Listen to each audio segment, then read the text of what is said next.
This is Gordon from Solar Eclipse Timer. In this video, I will report on what is basically an untold story about the Titan hull. When OceanGate decided to co-bond or glue 5 separate 1-inch carbon fiber layers together to achieve a 5-inch thick hull, this forced a radical, untested, and probably ill-advised idea of smoothing surface high spots of the carbon fiber layers by grinding them down. Just by sanding down the carbon fiber. Obviously a power sander. It would go over the whole thing and sand it down.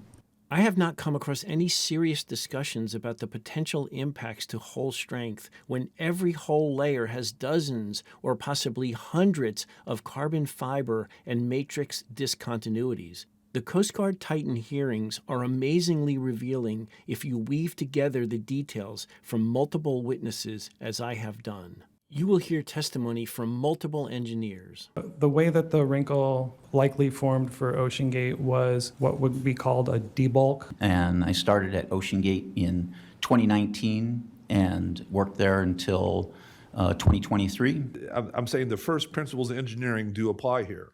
If you exceed your out-of-roundness limits, it can cause premature buckling failure of the hull. You'll start to see wrinkling or other non-desirable features. We did not have any allowables or supporting data for anything that didn't have 45-degree plies in the laminate configuration. When we talk about weakening a carbon fiber laminate, it's helpful to make a quick comparison to something that everyone is familiar with, wood. Watch this.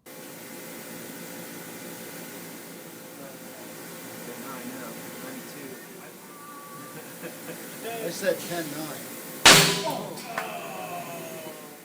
And you may ask, what behavior is the same about carbon fiber composite and wood? They are both called anisotropic materials, which means that they take stress differently in 3 directions. The crucial thing is that anisotropic material deforms under pressure to a point and then rapidly breaks. It fractures, splits, or delaminates. It is sometimes difficult to model the failure point because of the variability in material, structure, and defects, but when it fails, it's catastrophic. If you look at a stress-strain curve of carbon fiber composites, the relationship between stress and strain is nearly linear up to the point of failure. There is no yielding of the material. So the material goes all the way to its failure point, and then it catastrophically fails with little or no warning.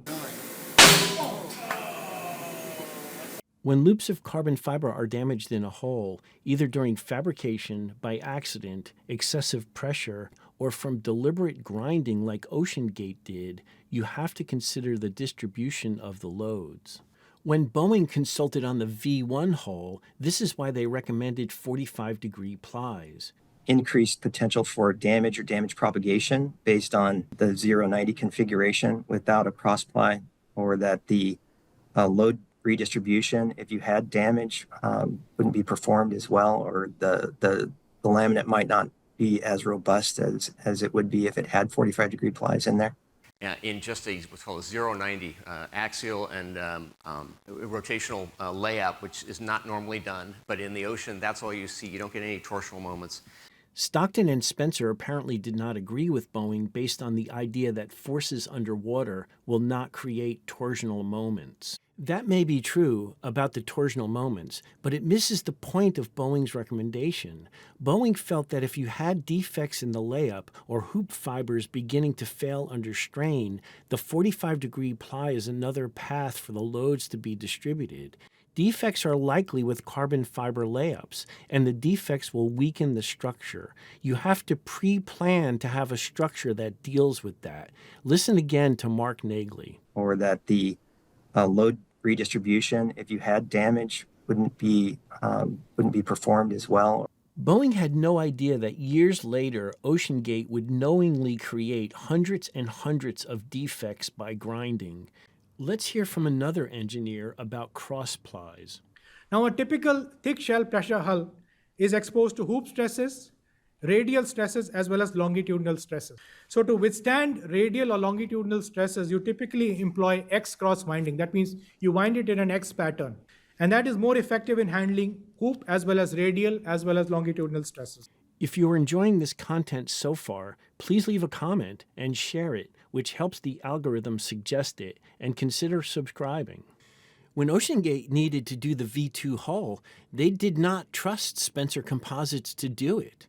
So between NASA's limited consultation work and Electro Impact's aerospace laminate building experience, the decision was made to do heated pressurized autoclaving to take out air pockets.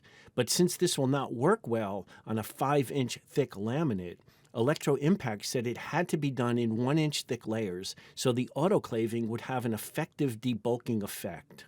When it came time to do the full-scale hull, that EI said that they would not build it. They would not build it without doing a multi-cure. That we had to do it that way or take it someplace else. But the layering technique actually added a crucial variable that may be worse than ply direction. Surface irregularities caused by autoclaving creates two problems.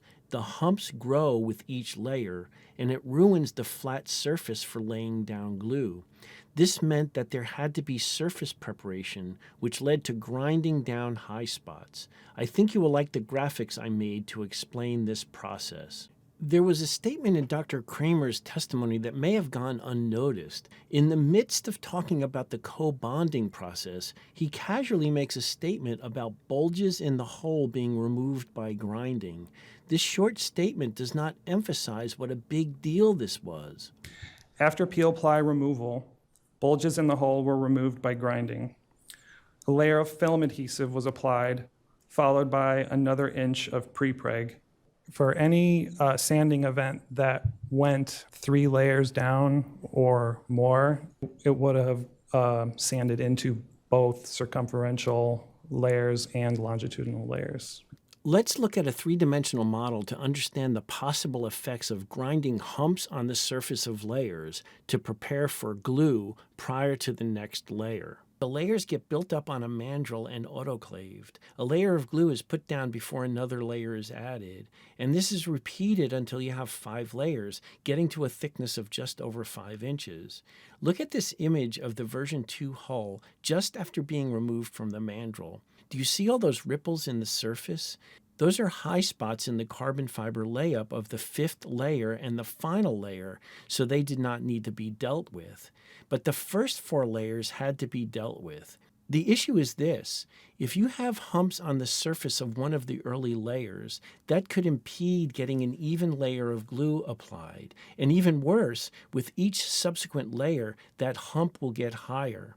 So the humps were dealt with by grinding them down to make the surface flat for the glue layer to be applied.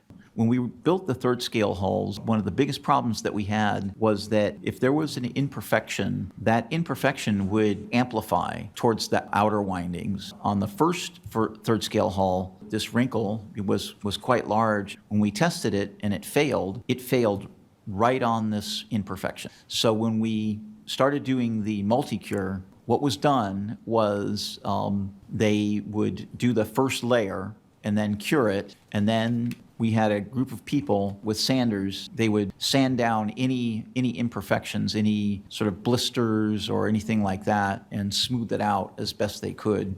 Dan Scoville had come up with this method to do this, and it was done at every multi-cure layer. When the NTSB looked at one of the cutoff ends, layer 1 had 1 grind spot, layer 2 had about 8 grind spots, layer 3 about 14, and layer 4 had 24 grind spots. Listen to Don Kramer's testimony about examining a cutoff end for grind spots. The Titan hull exhibited waviness and wrinkles within the hull layers, especially the 2nd through the 5th layers. We examined the trimmed end in closer detail and found instances where wrinkles had been ground flush with the outer surface prior to the building of the next layer. A thorough examination of one of the trimmed ends indicated that the number of ground wrinkles increased with each successive layer, peaking at 24 for the 4th layer. It should be noted that the number of plies removed by grinding varied significantly. In a survey on a block of material brought back to the lab, the number of plies removed by grinding varied from 1 to 12. Kramer said that they saw between 1 to 12 plies of carbon fiber get removed. Let's put that into perspective. I've taken one of their images and recreated the hump. Since a 1-inch layer has 133 plies, on the bigger grinds, if 12 plies were ground off, 9% of the plies were removed in the grind spot. If you look at it in terms of thickness, I took the NTSB scale and put it vertically next to the simulated hump. This grind would remove approximately 3/32 of an inch of carbon fiber and matrix to make it end up being smooth like this. Mr. Jackson from NASA was asked if grinding down humps in carbon fiber was common practice. Let's listen to his answer. Would it be common practice to sand or grind those off? No, that is not common practice. So you're removing material, you're making a discontinuity. So typically, if you were to remove material in that fashion, you would come back and repair that with what's referred to as a scarf joint, where you sand your affected area away, you place plies back in to pick up that load path. Dr. Kramer was asked if grinds affected strength. He can't answer the question because the technique has never been used on a 5-layer co-bonded 5-inch thick laminate. Well, I think that would require some analysis in order to quantify that. I think it requires detailed analysis in order to determine the severity of it. But in the aerospace industry, load distribution after damage to a carbon fiber laminate is a known fact. Any kind of a scratch, a nick, or a gouge, or a hole is going to cause a stress concentration. So as Mr. Brooks said, Dan Scoville, one of the OceanGate engineers, came up with this grinding as the solution to preventing enlarging humps, and they did it. I have a question at this point. Mr. Scoville and Mr. Brooks have degrees in electrical engineering or computer science. So who is the materials engineer of record signing off on the safety of this grinding procedure, since OceanGate never tested the effects and did not plan to test it? Mr. Brooks gives us some insight into that with a bit of his testimony.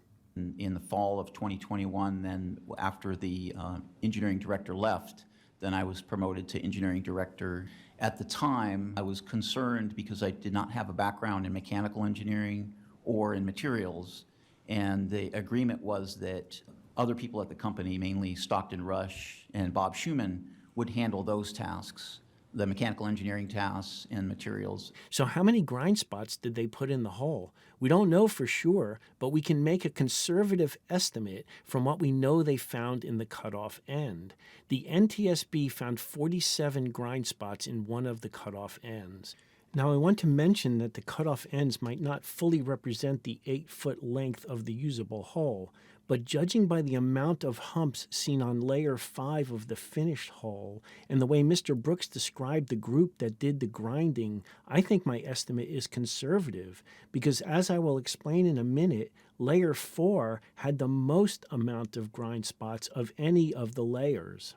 But what happens if we take what the NTSB found and estimate that for the entire 8-foot hole? We can make the math simple and even underestimate a bit if we say that the cutoff ends were a foot wide and have the 47 grinds that the NTSB found.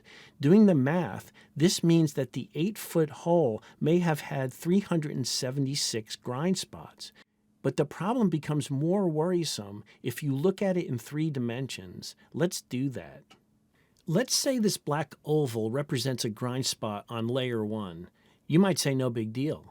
But this grind spot, if cutting through 2 or 3 plies, is disrupting many loops of carbon fiber circling the hole. The loops are no longer an intact loop around the hole, and their ability to take strain is reduced. If stress and strain causes deflection in this area, the forces are transferred to the neighboring loops. The intact neighboring circumferential loops are now asked to take more load. Some of the load can be distributed to the longitudinal plies that are every 3rd ply. And here is why Boeing recommended 45-degree plies. This was important. It would have been another direction to distribute load, but this was ignored and not done in the V2 hole. The hole had the 0-90 layup. Now let's amplify the problem. Here's a section of the first layer showing multiple grind spots. The second layer gets glued over it, but now the second layer has its grind spots, and the NTSB found more than in the first layer. The third layer is glued on, and the third layer gets grind spots, which were counted to be even more numerous. The fourth layer gets glued on, and it has grind spots and has the most amount of grind spots of any layer. The fifth layer gets glued on, and since it's the last layer, humps can be left alone. But think about this. Every one of these ovals will have that red strain line that I showed initially, only in the first gray layer. Now you have all these random weak spots in the circumferential loops of carbon fibers. This puts more strain on the neighboring fibers and the local matrix. And now you have hundreds of areas where the loops are weakened and the loads potentially have to be redistributed if there's deflection. This not only can add local weakness, but it can contribute to out of roundness in a section of the hull, which increases asymmetric strain even more. Here's another diagram to explain the load distribution around a hump that has been ground down. This shows one layer between two glue joints. It has 133 plies, and the lighter bands are circumferential plies. The plies highlighted in red on either side of the grind are now not a continuous loop. The plies and matrix highlighted in yellow might now need to carry more load. And this is in one dimension. If looked at from the surface, this grind spot is actually a circle or oval of damage. If you exceed your out of roundness limits, it can cause premature buckling failure of the hull. They introduced out of roundness on metallic hulls, and then they tested these hulls to failure.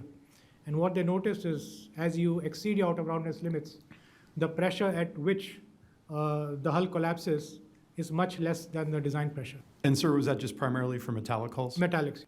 Do you think the same principle would apply for a carbon fiber hull? Absolutely, yes. I don't know the answer to the following questions, and they were not directly addressed in the testimony. But I mean, seriously, who signed off on this? Bob Schumann, who was the COO, but did have a degree in mechanical engineering? Did Stockton say it was okay? Were the grind spots mapped for location across the layers? Is there an issue of grinds from multiple layers being stacked on each other? Is there computer modeling for the effect on strength when considering number of grinds combined with the depth of grinds? I'm not a carbon fiber engineer, and this grind spot issue was not clearly addressed in the hearings, but maybe more information will come out in the final report. But now let's have a little fun with this. Bart Kemper from Kemper Engineering talked about the hull in a way that really simplifies a way to look at the mechanics. It makes the load concepts easy to understand for the non-engineer. We can look at this as the head is good, the window's good, the ring is good, and it's just the load on the carbon fiber. Well, if you look at it in a plane view as we are here, it's kind of like a bridge. It's just this straight line across a gap, two hard points. You can assume it's fixed, which puts more shear stress on the ends, and you can treat it as pinned, which maximizes the bending stress in the middle. I'm saying the first principles of engineering do apply here. What Mr. Kemper is saying is that you can look at longitudinal slices all around the circumference of the hull as a load-bearing member. It's a span supported by the sides. This helps the non-engineer picture the inward deflection issues. So remember the wood laminate bench test I showed? If we drilled dozens of holes on the top sides of all the layers, the compressive side, do you think it would weaken the beam? Would that be similar to hull grind spots? So here's another one. How similar is this situation to this situation? Each slice of the hull is taking compressive loads like a floor joist. Now, every self-respecting carpenter knows the rules for the defects you can put on the top or the load side of a joist. If you exceed the rules, the joist has a decreased rating for strength. There are rules for how and where you can make notches, and you never drill holes within 2 inches of the top of the joist. So here's an extreme example of way too many defects made on the load side of a joist. But no carpenter would ever do this. Did OceanGate do similar damage to the load side of the layers of the hull? These black dots represent the grind spots. Did OceanGate know that this was safe? Was there modeling for this? We know there wasn't any testing. Disrupting the compression side has effects on the tension side, and this could in turn affect the glue that bonds the layers together. And this is exactly what the NTSB found with recovered pieces from the ocean floor. As I do exhaustive analysis on the design and fabrication of the V2 hull, it is very troubling that the testing of this hull was limited to just 4 high-pressure tests in the deep ocean test facility prior to doing dives with people in it. I am at a loss for words. So I will let Karl Stanley, who is on the second deep dive ever in the Bahamas, in the V1 hull after the lightning strike, end the video. The amount of research and development that would need to be done, not even to be certified, but to be safe. What I'm seeing now, I honestly believe that the more information comes out, we're going to see that he did a shockingly small amount of testing.